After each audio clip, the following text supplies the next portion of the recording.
स्वागत है दोस्तों अपने YouTube channel ITI technical course में। दोस्तों ये इलेक्ट्रीशियन थ्योरी फर्स्ट ईयर की क्लास है और इसके पहले कल एक क्लास हो गई है इस चैप्टर का। तो आप लोग यदि फर्स्ट क्लास नहीं देखे तो उसको देख लीजिए। कल हम लोग पढ़े थे न्यूक्लियस क्या होता है, इलेक्ट्रॉन क्या है, प्रोटॉन क्या है, न्यूट्रॉन क्या है, एटॉमिक स्ट्रक्चर यानी परमाणु संरचना क्या है, पूरी सारी चीज़ें अपन कल क्लियर करा दिए थे। आप लोग यदि फर्स्ट क्लास नहीं देखे हो तो उसको बहुत ज़रूरी है, देख लीजिए, इंपॉर्टेंट है, उसके नोट्स ज़रूर करिएगा। ये सारी चीज़ें मैं कल आपको अणु क्या है, परमाणु क्या है, पदार्थ क्या है, सारी चीज़ें मैं कल कवर करा दिया था। आज अपन पढ़ते हैं इसके आगे की, यानी विद्युत धारा क्या है, इलेक्ट्रिक करंट क्या है। यदि आप जानना चाहते हैं तो आप लोग को यहाँ से आज की सेकंड क्लास चालू करेंगे। चैनल पे नए हो तो आप लोग चैनल को सब्सक्राइब कर लीजिए, लाइक कर दीजिए, शेयर कर दीजिए। चलिए आप देखते हैं विद्युत धारा के बारे में कि विद्युत धारा है क्या। सबसे पहले आज की परिभाषा है कि विद्युत धारा यानी इलेक्ट्रिक करंट के बारे में, यानी इलेक्ट्रॉन या आवेश के प्रवाह होने की जो दर है विद्युत धारा कहलाती है। छोटी सी परिभाषा है, बहुत इंपॉर्टेंट है, आप लोग के हर जगह हर एक इंटरव्यू में पूछे जाएंगे कि इलेक्ट्रिक करंट क्या है, तो आप बता सकते हो इलेक्ट्रॉन या आवेश प्रवाह की जो दर होती है उसको विद्युत धारा कहते हैं। विद्युत धारा का जो प्रतीक होता है वो आई होता है और जो इसके मात्रा के यूनिट जो होती है वो होती है एम्पियर। ये नोट करना, यानी जो विद्युत धारा का प्रतीक आई होता है, इसकी जो यूनिट होती है या मात्रक आप जानते हो उसको बोलते हैं एम्पियर। तो अब आपको क्लियर हो जाना चाहिए, इलेक्ट्रॉन या आवेश के प्रवाह की दर को विद्युत धारा कहते हैं। विद्युत धारा का जो प्रतीक होता है आई होता है, इसका जो मात्रक होता है वो एम्पियर होता है। फिर बात करते हैं कि विद्युत धारा कितने प्रकार की होती है। तो सर विद्युत धारा दो प्रकार की होती है। विद्युत धारा मुख्यतः दो प्रकार की होती है, एक होती है प्रत्यावर्ती धारा, दूसरी होती है दृष्टि धारा। प्रत्यावर्ती धारा यानी AC धारा इसको बोलते हैं। पहला नंबर जो बोला गया है इसको हम लोग AC शॉर्ट फॉर्म में बोलते हैं, AC। और जो B नंबर है यानी दृष्टि धारा इसको हम लोग DC बोलते हैं। ठीक, AC यानी अल्टरनेटिंग करंट या प्रत्यावर्ती धारा, DC यानी डायरेक्ट करंट यानी दृष्टि धारा। यानी मुख्यतः बिजली दो प्रकार की होती है, AC और DC। आपको मालूम भी होगा, AC होती है अल्टरनेटिंग करंट, DC होती है डायरेक्ट करंट। सबसे पहले पढ़ते हैं कि AC करंट क्या है, यानी अल्टरनेटिंग करंट क्या है। अल्टरनेटिंग करंट ये है कि वह विद्युत धारा जिसका मान और दिशा समय के सापेक्ष परिवर्तित होते रहते हैं तथा एक नियत समय अंतराल पर जिसकी पुनरावृत्ति होती है वही प्रत्यावर्ती धारा अल्टरनेटिंग करंट कहलाती है। वह विद्युत धारा जिसका मान और दिशा समय के सापेक्ष परिवर्तित होता है, यानी समय के सापेक्ष परिवर्तित होती है तथा एक नियत समय अंतराल पर जिसकी पुनरावृत्ति होती है वही प्रत्यावर्ती धारा यानी अल्टरनेटिंग करंट कहलाती है। यह अल्टरनेटर AC से प्राप्त होती है, यानी ये जो बिजली होती है अल्टरनेटर से प्राप्त की जाती है, यानी बनाई जाती है। यदि इसका उपयोग देखा जाए तो इसका उपयोग घरेलू में, औद्योगिक यानी कंपनियों में आदि क्षेत्रों में प्रकाश, ऊष्मा, ठंडक, यांत्रिक ऊर्जा आदि प्रदान करने वाले उपकरण को प्रचालित करने के लिए किया जाता है। यानी ऐसे मशीन चलाने के लिए जहाँ पे हमें प्रकाश की जरूरत हो, लैंप के हो गया, ऊष्मा यानी हीट उत्पन्न करने का हो गया, ठंडक यानी कूलिंग करने के लिए हो गया, यांत्रिक ऊर्जा यानी मैकेनिकल एनर्जी प्राप्त करने के लिए। तो ये सभी प्रकार की जो मशीनें हैं इनको चलाने के लिए हम लोग अल्टरनेटिंग यानी AC यानी प्रत्यावर्ती धारा की जरूरत पड़ती है। और जो AC है ये अल्टरनेटर जनरेटर से बनाई जाती है। अब यहाँ पे जो बताया गया है वह विद्युत धारा जिसका मान और दिशा, यानी ऐसे विद्युत धारा जिसका मान और दिशा समय के सापेक्ष परिवर्तित होता रहता है वही अल्टरनेटिंग धारा कहलाती है। यानी यदि मान लीजिए यहाँ पे पॉजिटिव है, यहाँ पे अपन पॉजिटिव बना देते हैं, निगेटिव बना देते हैं, जीरो बना देते हैं। अब यहाँ से हमारी बिजली चलना प्रारंभ की है, तो यही बोला गया है वह विद्युत धारा जिसका मान और दिशा समय के सापेक्ष परिवर्तित होता है। अब देखिएगा यहाँ से बिजली प्रारंभ करती है चलना। अब यहाँ पे कुछ और थी, जब ऊपर गई तो कुछ और हुई, फिर नीचे आई तो कुछ और हुई, फिर और नीचे आई तो कुछ और हुई, फिर ऊपर गई तो कुछ और हुई, नीचे आई तो कुछ और हुई, मतलब परिवर्तित हो रही है। इसका मान परिवर्तन हो रहा है। क्यों? क्योंकि यहाँ पे देखा जाए कुछ और है, यहाँ पे देखा जाए कुछ और है, नहीं पॉजिटिव पॉइंट है, यहाँ पे निगेटिव पॉइंट है। कुछ समय के लिए पॉजिटिव पॉइंट में गई, फिर जब यहाँ पे आई है बिजली तो यहाँ पे कुछ जीरो पॉइंट पे आई, फिर यहाँ पे नेगेटिव पॉइंट पर आ गई है, फिर से जीरो पर गई, फिर से पॉजिटिव पर गई, फिर से जीरो पर आई, फिर से नेगेटिव पर। तो इसका यही चक्र चलता रहता है, इसीलिए इसको अल्टरनेटिंग धारा बोलते हैं।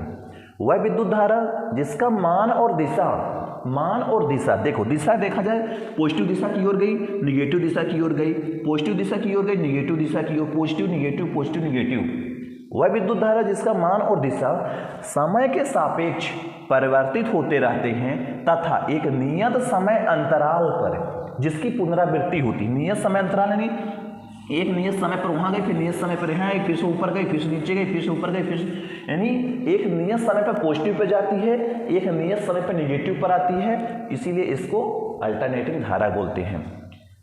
कुछ इस तरह ये आपको दिख रहा होगा, यहाँ पे पॉजिटिव पॉइंट होता है, यहाँ पे नेगेटिव पॉइंट होता है, जीरो से अपनी बिजली चालू होती है, फिर ऊपर गई पॉजिटिव की तरफ, फिर नेगेटिव की तरह, पॉजिटिव की तरह गई, नेगेटिव की तरह गई, यही इसका काम होता है। इसीलिए ये अल्टरनेटिंग धारा कहलाता है, क्योंकि इसका मान कम ज़्यादा होता रहता है, वैल्यू कम ज़्यादा होती रहती है, परिवर्तित होती रहती है, इसीलिए इसको AC यानी अल्टरनेटिंग करंट भी बोलते हैं। इसकी जो सिंबल होता है कुछ इसी प्रकार होता है। यदि आपको ऐसे दिख रहा है तो आप बता सकते हो ये AC धारा है, यदि आपको ऐसे दिख रहा है तो आप बता सकते हो DC धारा है।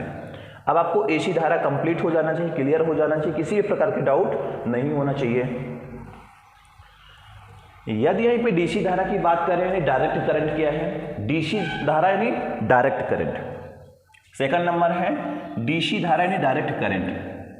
जिस विद्युत धारा का मान और दिशा समय के सापेक्ष नियत रहता है, जिस विद्युत धारा का जो मान है और दिशा समय के सापेक्ष नियत रहता है वह दृष्टि धारा यानी डायरेक्ट करंट कहलाती है। यह सेल, बैटरी, जनरेटर आदि से प्राप्त की जाती है। यदि आपसे पूछा जाए कि DC धारा कहाँ से मिलती है, आप बता सकते हो सेल से मिलती है, बैटरी से मिलती है, जनरेटर से मिलती है, यह DC धारा।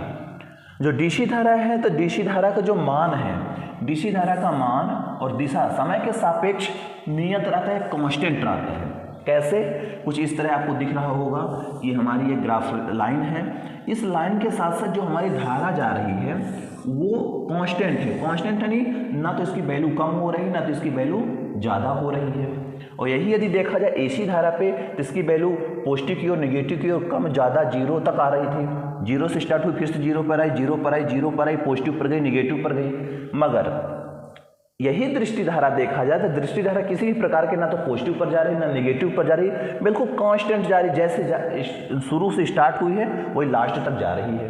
तो यही बोला गया कि जिस विद्युत धारा का मान और दिशा समय के सापेक्ष नियत रहते हैं वह दृष्टि धारा कहलाती है।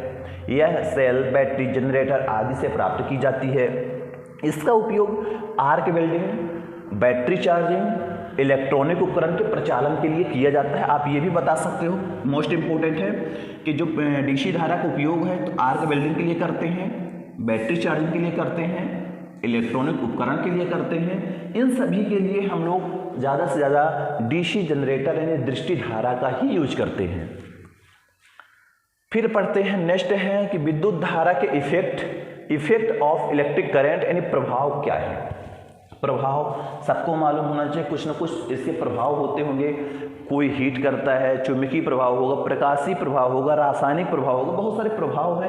अपन एक एक करके पढ़ते हैं कि विद्युत धारा के प्रभाव क्या है। इफेक्ट ऑफ इलेक्ट्रिक करंट यानी जो इलेक्ट्रिक करंट है इसके इफेक्ट क्या हैं, आपको मालूम होना चाहिए कि इफेक्ट क्या क्या होते हैं। सबसे पहले इफेक्ट है हीटिंग इफेक्ट यानी ऊष्मीय प्रभाव। ठीक, हेडिंग डाल लेना, ऊष्मीय प्रभाव यानी हीटिंग इफेक्ट। अब लिख लो कि प्रत्येक चालक स्वयं में से होने वाले विद्युत धारा प्रवाह का कम या अधिक विरोध करता है।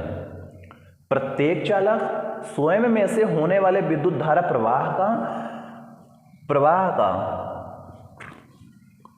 कम या अधिक विरोध करता है, जिसके फलस्वरूप वह गर्म हो जाता है। अब देख लो, हीटिंग प्रभाव ये बोल रहा है हमारे पास एल्युमिनियम कापर होते हैं, कापर के एल्युमिनियम वायर होते हैं, कापर वायर होते हैं और आयरन वायर होते हैं, बहुत प्रकार के वायर होते हैं, नाइक्रोम के भी वायर होते हैं, टंगस्टन के भी वायर होते हैं। अभी जो वायर होते हैं सभी वायरों का रेजिस्टेंस यानी प्रतिरोध की वैल्यू जो होती है कम ज़्यादा होती है। यानी यदि कॉपर और एल्युमिनियम की तुलना किया जाए तो कॉपर के जो रेजिस्टेंस का मान होता है कम होता है, एल्युमिनियम का और ज़्यादा होता है, फिर लोहे का और ज़्यादा रेजिस्टेंस होता है, नाइक्रोम का बहुत ज़्यादा रेजिस्टेंस होता है। तो वही बोला गया कि प्रत्येक चालक स्वयं में से होने वाले विद्युत धारा प्रवाह का कम या अधिक विरोध करता है, जिसके फलस्वरूप वो गर्म हो जाता है। यदि हम कॉपर में करंट फ्लो करेंगे तो कम हीट होगा, क्यों? क्योंकि उसका रेजिस्टेंस कम है। यदि हम वही लोहे में करंट फ्लो करते हैं तो लोहा थोड़ा हमारा ज़्यादा हीट होगा, क्यों? क्योंकि उसकी जो रेजिस्टेंस है ज़्यादा है। जो रेजिस्टेंस का काम क्या करता है? रेजिस्टेंस का काम ये है कि जो इलेक्ट्रॉन फ्लो होता है उसको फ्लो होने में बाधा उत्पन्न करता है, उसको रोकता है। ठीक, जब वो रोकता है करंट फ्लो होने में या इलेक्ट्रॉन फ्लो होने में, तो जो करंट रुकती है तो वो हीट के रूप में बाहर निकलती है। भाई रुकेगी तो रिटर्न तो आएगी नहीं, तो जब वहाँ पे रुकती है तो वो हीट के रूप में बाहर आती है, जिसके कारण हमारा वायर गर्म होता है। यही यहाँ पे बोला गया है। ऊष्मीय प्रभाव यही बोला गया, हीटिंग इफेक्ट। प्रत्येक चालक स्वयं में से होने वाले विद्युत धारा प्रवाह कम या अधिक का विरोध करता है, इसीलिए हीट उत्पन्न होता है। मैंने जैसे कि बताया कि यदि आप लोहे में करंट फ्लो कर रहे हो तो ज़्यादा हीट होगा। कारण ये है कि इसका रेजिस्टेंस ज़्यादा है, और रेजिस्टेंस का काम ये है कि रेजिस्टेंस जो इलेक्ट्रॉन हमारे फ्लो होते हैं, जो विद्युत धारा फ्लो होती है उसको रोकती है, उसको बाधा उत्पन्न करती है, उसको जाने से मना करती है। जब वो मना करती है तो हमारा इलेक्ट्रॉन रिटर्न तो आएगा नहीं, कहीं ना कहीं तो उसको जाएगा, क्योंकि ऊर्जा है, ऊर्जा कहीं ना कहीं निकलेगी, वो हीट के रूप में बाहर निकलती है, जिसके कारण वायर हमारा गर्म होता है। जैसे आपका हीटर होगा, हीटर के कॉइल का जो रेजिस्टेंस होता है बहुत ज़्यादा होता है, जिसके कारण हमारी कॉइल ज़्यादा हीट होती है। प्रत्येक चालक स्वयं में से होने वाले विद्युत धारा प्रवाह का कम या अधिक विरोध करता है, जिसके फलस्वरूप वह गर्म हो जाता है, जिसके फलस्वरूप वह गर्म हो जाता है। यह विद्युत धारा का ऊष्मीय प्रभाव कहलाता है। अब आपको क्लियर हो जाना चाहिए विद्युत धारा का ऊष्मीय प्रभाव क्यों है। इस प्रभाव का उपयोग electric press, electric iron, heater, bulb आदि में किया जाता है। आप देखे होंगे आपके जो प्रेस होगा, इलेक्ट्रिक प्रेस होगा, उसको जो सरफेस प्लेट होती है ज़्यादा हीट होती है। कारण यही है क्योंकि वो ज़्यादा रजिस्टिव वाला मटेरियल वाला वायर यूज करते हैं, फिर अब उसमें सप्लाई देते हैं तो उसमें करंट फ्लो कम होता है, जिसके कारण वो हीट होती है। अपना इलेक्ट्रिक आयरन देख लो, आयरन के बाद हीटर देख लो। हीटर आप जिसमें खाना बनाते हो उसमें कॉइल नाइक्रोम की लगी होती है, जब उसमें हम सप्लाई देते हैं वो वायर हमारा हीट हो जाता है, उसमें ज़्यादा उत्पन्न करता है। बल्ब देख लो, जो पहले फिलामेंट वाले बल्ब आते थे उसमें ज़्यादा हीट होती थी, ज़्यादा उसमें उत्पन्न होती थी, ज़्यादा गर्मी लगती थी। तो ये एक प्रभाव ही है विद्युत धारा का, यानी विद्युत धारा के कारण ऊष्मा मिल सकती है, हीट उत्पन्न होता है, ये आपको प्रभाव पता चल गया। सेकंड नंबर है चुंबकीय प्रभाव। चुंबकीय प्रभाव यानी मैग्नेटिक इफेक्ट। विद्युत धारावाही चालक के चारों ओर, विद्युत धारावाही चालक के चारों ओर चुंबकीय क्षेत्र उत्पन्न हो जाता है। यह विद्युत धारा का चुंबकीय प्रभाव कहलाता है। विद्युत धारावाही चालक के चारों ओर चुंबकीय क्षेत्र उत्पन्न हो जाता है, यह विद्युत धारा का चुंबकीय प्रभाव कहलाता है। इस प्रभाव का उपयोग विद्युत घंटी, विद्युत चुम्बक, पंखा, मोटर, जनरेटर आदि में किया जाता है। आप देखे होंगे जब हमारे बहुत सारे मोटे वायर में या पतले वायर में भी हम सप्लाई को गुजारते हैं तो यदि उसके चारों ओर देखा जाए तो कुछ ना कुछ मैग्नेट उत्पन्न होता है, कुछ ना उसके जो सरफेस भाग होता है कुछ ना कुछ प्रभाव पड़ता है मैग्नेट का। वही बोला कि विद्युत धारावाही चालक के चारों ओर चुंबकीय क्षेत्र उत्पन्न होता है। विद्युत धारावाही यानी ऐसा चालक जिसमें विद्युत फ्लो हो रहा है, विद्युत चल रही है, इलेक्ट्रॉन हमारे चल रहे हैं। विद्युत धारावाही चालक के चारों ओर चुंबकीय क्षेत्र उत्पन्न हो जाता है, यह विद्युत धारा का चुंबकीय प्रभाव कहलाता है। आप देखे होंगे फैन के कॉइल जो होती है, पंखा जो मोटर की कॉइल बनाई जाती है, जब उसमें हम सप्लाई देते हैं और फिर अपने स्क्रू ड्राइवर को टच कराते हैं तो उसके ड्राइवर को खींच लेता है, पकड़ लेता, चपक जाता है, यानी वहाँ पे इलेक्ट्रोमैग्नेट जनरेट हो जाता है। वही बोला गया है कि जब हम किसी भी कॉपर वायर में कोई भी प्रकार के वायर है, किसी भी प्रकार के वायर है, जब उसमें हम करंट फ्लो कराते हैं तो उस वायर में कुछ ना कुछ मैग्नेटिक उत्पन्न होता है, यानी चुंबकत्व उत्पन्न होता है। वही एक प्रभाव है कि बिजली के कारण भी हम चुंबक उत्पन्न कर सकते हैं। ये दूसरा प्रभाव है। पहला प्रभाव था कि हम विद्युत धारा के कारण हीट उत्पन्न कर सकते हैं। दूसरा प्रभाव ये बोला गया है कि दूसरा प्रभाव ये बोला कि विद्युत धारा के कारण हमारे पास चुंबक भी बन सकता है, मैग्नेट भी बना सकते हैं। इसका उपयोग घंटी में करते, जो इलेक्ट्रिक घंटी होती है, देखे होंगे हम लोग दरवाजे की डोरबेल बजाते हैं, बाहर अंदर टर्न टर्न की आवाज़ आती है, इलेक्ट्रोमैग्नेट बनाते हैं। पंखा हमारा चलता है इलेक्ट्रोमैग्नेट के कारण चलता है, मोटर इलेक्ट्रोमैग्नेट के कारण चलता है। तो यदि देखा जाए तो जो बिजली के कारण भी चुंबक बना सकते हैं, ये एक प्रभाव ही है। तीसरा है रासायनिक प्रभाव, केमिकल इफेक्ट। तीसरा क्या है? केमिकल इफेक्ट यानी रासायनिक प्रभाव। अम्लीय विलयनों में से विद्युत धारा प्रवाहित करने पर, अम्ल क्षार आप सुने होंगे, अम्लीय विलयनों में से विद्युत धारा प्रवाहित करने पर विलयन में घुले पदार्थ अपने अवयवों में विभाजित हो जाते हैं। विलयन में घुले पदार्थ अपने अवयवों में विभाजित हो जाते हैं। यह विद्युत धारा का रासायनिक प्रभाव कहलाता है। इस प्रभाव का उपयोग सेल, विद्युत लेपन, विद्युत रंजन, धातु निष्कर्षण आदि में किया जाता है। यानी यदि आपको तीसरा भी मिल गया बिजली की इफेक्ट कि हमने अम्लीय विलयन में से विद्युत धारा प्रवाहित करने पर विलयन में घुले पदार्थ अपने अवयवों में विभाजित हो जाते हैं, यह विद्युत धारा का रासायनिक प्रभाव कहलाता है। यानी तीसरा इफेक्ट ये मिला कि विद्युत धारा का रासायनिक प्रभाव भी बिजली के कारण हो सकता है, जिसको हम लोग सेल बैटरी में यूज करते हैं। नेक्स्ट है किरण प्रभाव, रे इफेक्ट। ये सब बिजली के प्रभाव हैं, इलेक्ट्रिक करंट के प्रभाव हैं। ये आपको मालूम होना चाहिए कि ऊष्मीय प्रभाव होता है, चुंबकीय प्रभाव होता है, रासायनिक प्रभाव होता है। अब मिल गया रे इफेक्ट। जब अधिक वोल्टेज एवं अधिक फ्रीक्वेंसी वाली विद्युत धारा निर्वात नली वैक्यूम ट्यूब में से प्रवाहित की जाती है तो एक विशेष प्रकार की किरण एक्सरे उत्पन्न होती है।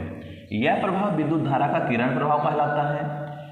इस प्रभाव का उपयोग चिकित्सा क्षेत्र में हड्डियों को छायाचित्र के लिए करते हैं। आपने देखा होगा एक्सरे होता है जब किसी की हड्डी वगैरह डैमेज हो जाती है, हड्डी वगैरह जब किसी की टूट जाती है तो वहाँ पे एक्सरे होता है। यानी प्रकाशी बहुत तेज तीव्रता से प्रकाश होता है जो आपकी हड्डी यानी आपके शरीर की हड्डी की छाया लेकर बाहर आता है, यानी फोटो खींच के बाहर आता है, इतनी तेज प्रकाश होती है। तो ही बोला गया जब अधिक वोल्टेज एवं अधिक फ्रिक्वेंसी वाली विद्युत धारा निर्वात यानी वैक्यूम ट्यूब में से प्रवाहित करते हैं, ज़्यादा पावर की वोल्टेज, ज़्यादा पावर की फ्रिक्वेंसी वाली जब करंट को या वोल्टेज को जब हम लोग वैक्यूम ट्यूब में से प्रवाहित करते हैं तो एक विशेष प्रकार की किरण उत्पन्न होती है, प्रकाश उत्पन्न होती है। यह प्रभाव विद्युत धारा का किरण प्रभाव कहलाता है। किरण यानी प्रकाशी प्रभाव कहते हैं। इसका जो उपयोग होता है हड्डियों का छायाचित्र उत्पन्न करने के लिए, खींचने के लिए किया जाता है। नेक्स्ट है गैस आयनीकरण प्रभाव। गैस आयनीकरण जो प्रभाव होता है तो ये है कि किसी विसर्जन नलिका में भरी, किसी खाली एक ट्यूब है, किसी विसर्जन नलिका में भरी मरकरी वेपर गैस, कौन सी गैस? Mercury vapour gas, sodium vapour gas आदि में से विद्युत धारा प्रवाहित करने पर गैस का आयनीकरण हो जाता है। यह प्रभाव विद्युत धारा का आयनीकरण प्रभाव कहलाता है। इस प्रभाव का उपयोग उच्च प्रकाश तीव्रता वाले बल्ब में किया जाता है। किसी विसर्जन नलिका में भरी mercury vapour gas, sodium vapour gas आदि में से विद्युत धारा प्रवाहित करने पर गैस का आयनीकरण हो जाता है। यह प्रभाव विद्युत धारा का आयनीकरण प्रभाव कहलाता है। इस प्रभाव का उपयोग उच्च प्रकाश तीव्रता वाले बल्ब में किया जाता है। यानी यदि हम मरकरी वेपर गैस और सोडियम वेपर गैस को भरकर उसमें से सप्लाई देते हैं तो उसमें से बहुत तीव्रता से प्रकाश उत्पन्न होता है। आपके पहले ट्यूबलाइटों में यही भरी जाती थी। अब देख लेते हैं कुछ महत्वपूर्ण वैद्युतिक पद, सम इम्पोर्टेंट इलेक्ट्रिकल टर्म देख लेते हैं। जैसे विद्युत से संबंधित कुछ महत्वपूर्ण निम्न पद हैं।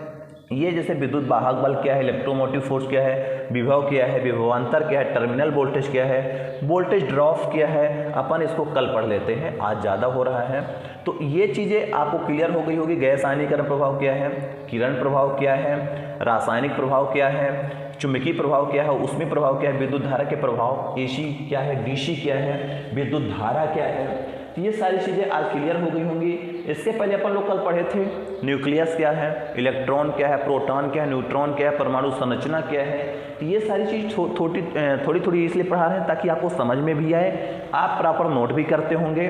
और नोट यदि नहीं कर रहे हैं, नोट्स नहीं बना रहे हैं, तो फिर आगे चल के आपको दिक्कत खुद आएगी और आपको समझना पड़ेगा। ठीक, मिलते हैं नेक्स्ट वीडियो पे। जय हिंद, जय भारत।